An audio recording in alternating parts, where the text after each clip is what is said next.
बिस्मिल्लाहिर्रहमानिर्रहीम अस्सलामुअलैकुम वरहमतुल्लाहि वबरकातुहू। उम्मीद है दोस्तों सब खैर हाफिज़ से होंगे। आज हमारी वेब डिज़ाइनिंग के अंदर CSS3 का लेक्चर नंबर 21 है, जिसके अंदर हम ओवरफ्लो प्रॉपर्टी बहुत अच्छे से कवर करेंगे। यहाँ पे सबसे पहले मैंने HTML के अंदर एक डिव ली हुई है और इस डिव के अंदर मैंने जो है वो कुछ टेक्स्ट लिखा हुआ है कि KST learning YouTube channel, please like share and subscribe my YouTube channel. अब अगर मैं आपको इसका आउटपुट अभी फ़िलहाल के लिए दिखाऊं तो यहाँ पे देखें, इसकी आउटपुट कुछ इस तरह से आपको नज़र आ रही है कि जो मैंने टेक्स्ट ऐड किया हुआ था अपनी डिव के अंदर वो आपको यहाँ पे डिस्प्ले हो रहा है। अब दोस्तों मैंने क्या किया, मैंने यहाँ पे आया CSS के अंदर और मैंने यहाँ पे कहा जो मेरी डिव है ना, डिव टैग है, उसको सबसे पहले मैंने एक विड्थ असाइन कर दी, कितनी 400 पिक्सल की। और उसके बाद मैंने उसको एक हाइट असाइन कर दी, कितनी भला, मैंने कहा 300 px या 200 px की, चले 150 px कर लेते हैं, 150 px की। ओके, उसके बाद मैंने अपनी डिव को एक बॉर्डर सेट कर दिया 1 पिक्सल सॉलिड ब्लैक कलर का। ओके, इतना मैंने किया जब, और यहाँ पे आके जब मैंने पेज को रिफ्रेश करता हूँ और ये देखें मेरी डिव की जो विड्थ है वो 400 पिक्सल हो गई है, उसकी जो हाइट है वो कितनी हो गई है, वो हो गई है 150 पिक्सल, और मेरी डिव को जो है वो एक बॉर्डर मिल चुका है ब्लैक कलर का सॉलिड टाइप का। क्लियर। अब दोस्तों होता क्या है, लेट्स से कि आप अपनी इस डिव की जो विड्थ है और जो हाइट है उसको कम करना चाहते हो, उसे क्या करना चाहते हो, कम। तो मान लो कि आपने अपनी डिव की जो विड्थ है उसको 300 पिक्सल कर दिया और जो हाइट है उसको 100 पिक्सल सेट कर दिया। अब मैं आपको दिखाता हूँ विड्थ और हाइट सेट कम करने से क्या होगा। अब वैसे जब मैं रिफ्रेश करता हूँ और ये देखें कि जैसे मेरी विड्थ कम हुई तो मेरी डिव की विड्थ कम होने से उसके अंदर जो एक्स्ट्रा टेक्स्ट था वो डिव की बॉडी से बाहर चला गया, यानी ओवरफ्लो कर गया। जब कोई चीज़ आपकी मुतलका बॉडी से बाहर जाती है, बाहर निकलती है, तो उसको हम कहते हैं ये चीज़ ओवरफ्लो कर गई है, ये चीज़ ओवरफ्लो हो गई है। तो यही चीज़ यहाँ पे हुई। अब मान लो आप हाइट थोड़ी और कम करते हो, मान लो यहाँ पे आपने 80 पिक्सल दे दिया, तो अब क्या होगा भला, ये हाइट और कम होने से आपका जो वाई एक्सिस वाला ये टेक्स्ट है, यानी ये जो आपकी नंबर ऑफ़ रोज़ हैं ये भी ओवरलैप मतलब ओवरफ्लो कर जाएंगे। अब इसे रिफ्रेश करता हूँ, ये देखें ये डिव की हाइट जो है वो कम होने से जो हमारा एक्स्ट्रा टेक्स्ट था वाई एक्सिस के ऊपर वो भी ओवरफ्लो कर गया, और जो एक्स एक्सिस के ऊपर टेक्स्ट है वो भी ओवरफ्लो कर गया। तो दोस्तों ये जो आपका टेक्स्ट ओवरफ्लो किया है, यानी जो बॉडी से वाई एक्स एक्सिस से बाहर निकल गया और वाई एक्सिस से भी बाहर निकल गया, इस टेक्स्ट को मैनेज करने के लिए दोस्तों हमारे पास एक प्रॉपर्टी होती है जिसका नाम है जी ओवरफ्लो प्रॉपर्टी। ठीक है, ओवरफ्लो, इसका नाम ही ओवरफ्लो है। और ये किसको मैनेज करता है, आपकी बॉडी से बाहर निकले हुए ओवरफ्लो वाले टेक्स्ट को मैनेज कौन करता है जी, ये ओवरफ्लो प्रॉपर्टी। अब इसके अंदर सबसे पहले जो वैल्यू होती है वो होती है जी विजिबल। और आपको पता है एक चीज़ आपको बताता चलूँ कि ये जो ओवरफ्लो के अंदर ये जो विजिबल वैल्यू है ना, ये बाय डिफ़ॉल्ट विजिबल ही होती है। यानी अगर आप चाहे ओवरफ्लो प्रॉपर्टी के साथ ये विजिबल वैल्यू दो या ना दो, बाय डिफ़ॉल्ट ये विजिबल लगी होती है।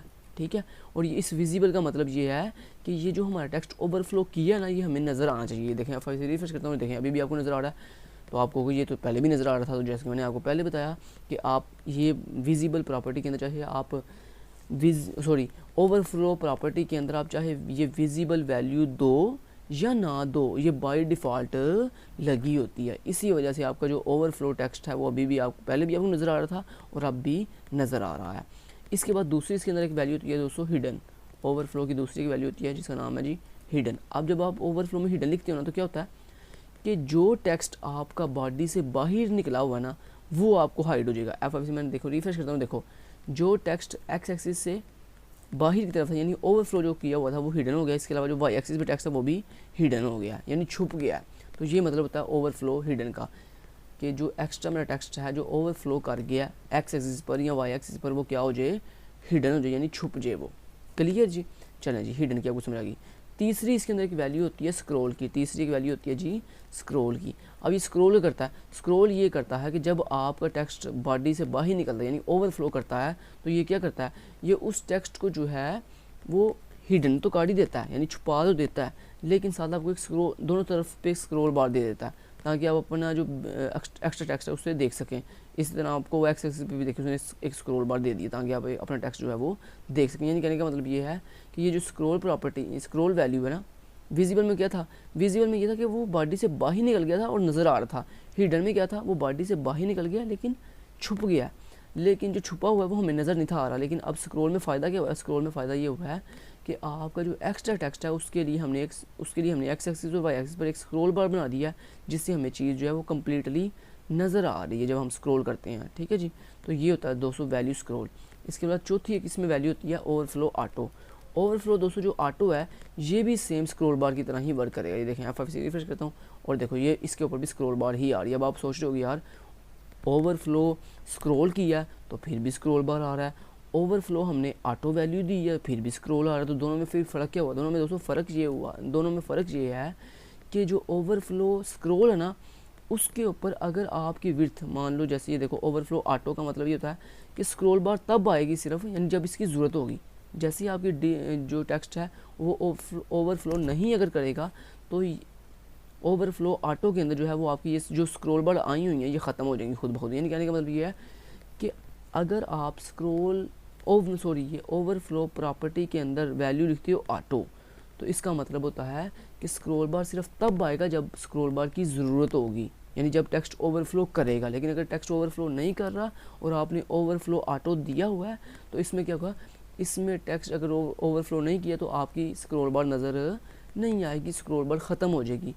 लेकिन अगर दोस्तों आप जो है वो स्क्रॉल प्रॉपर्टी लिखते हो तो स्क्रॉल करने से क्या होता है कि आपका चाहे टेक्स्ट ओवरफ्लो कर रहा है या नहीं कर रहा, दोनों सिचुएशन में इसने स्क्रॉल, अगर आप वैल्यू स्क्रॉल लिखोगे तो इसने फिर भी आपको स्क्रॉल बार शो करवाना ही करवाना, चाहे आपका जो टेक्स्ट है वो चाहे ओवरफ्लो नहीं भी हुआ तो फिर भी इसने स्क्रॉल बार शो करवाना ही करवाना है। जबकि ऑटो में क्या था कि अगर स्क्रॉल बार की ज़रूरत है तो फिर नज़र आएगा, अदरवाइज़ अगर स्क्रॉल बार की ज़रूरत नहीं है तो फिर नज़र वो नहीं आएगा। तो ये दोस्तों हमारे पास, जैसे में चलिए मैं आपको एक दफ़ा इसकी प्रैक्टिस करवा दूँ। मान लो यहाँ पर मैंने 500 दे दी पिक्सल, 500 पिक्सल दे दी और यहाँ पर मैंने 200 पिक्सल जो है वो हाइट दे दी। अब देखो यहाँ पे मेरा टेक्स्ट ओवरफ्लो नहीं करेगा, F5 देखो टेक्स्ट मेरा ओवरफ्लो तो नहीं किया, लेकिन इसके बावजूद देखो आपको ये स्क्रॉल बार नज़र आ रही है। देखो एक्स एक्सिस वाली स्क्रॉल बार भी नज़र आ रही है और वाई एक्सिस वाली स्क्रॉल बार भी आपको नज़र आ रही है।